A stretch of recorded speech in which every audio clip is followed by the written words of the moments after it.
بسم اللہ الرحمن الرحیم۔ انس بن مالک رضی اللہ عنہ سے روایت ہے، آپ نے فرمایا کہ صحابہ کا گزر ایک جنازے پر ہوا۔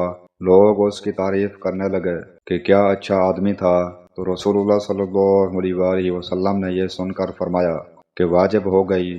پھر دوسرے جنازے کا گزر ہوا تو لوگ اس کی برائی کرنے لگے۔ ان حضور صلی اللہ علیہ وآلہ وسلم نے پھر فرمایا کہ واجب ہو گئی۔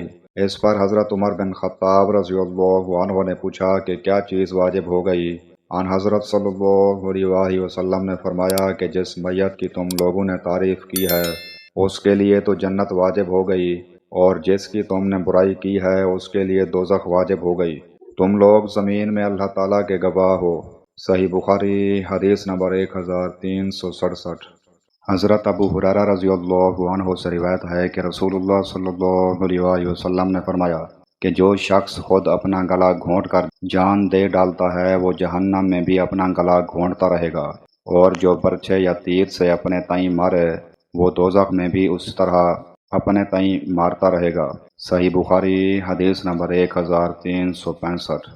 ابن عمر رضی اللہ عنہما روایت کرتے ہیں کہ نبی کریم صلی اللہ علیہ وآلہ وسلم کنویں والوں جس میں بدر کے مشرک مقتولین کو ڈال دیا گیا تھا والوں کے قریب آئے اور فرمایا، تمہارے مالک نے جو تم سے سچا وعدہ کیا تھا اسے تم لوگوں نے پا لیا۔ لوگوں نے عرض کیا کہ آپ مردوں کو خطاب کرتے ہیں۔ آپ صلی اللہ علیہ وآلہ وسلم نے فرمایا کہ تم کچھ ان سے زیادہ سننے والے نہیں ہو، البتہ وہ جواب نہیں دے سکتے۔ صحیح بخاری حدیث نمبر 1370۔ اسماء بنت ابی بکر رضی اللہ عنہا سے روایت ہے کہ رسول اللہ صلی اللہ علیہ وآلہ وسلم خطبے کے لیے کھڑے ہوئے تو آپ صلی اللہ علیہ وآلہ وسلم نے قبر کے امتحان کا ذکر کیا جہاں انسان جانچا جاتا ہے۔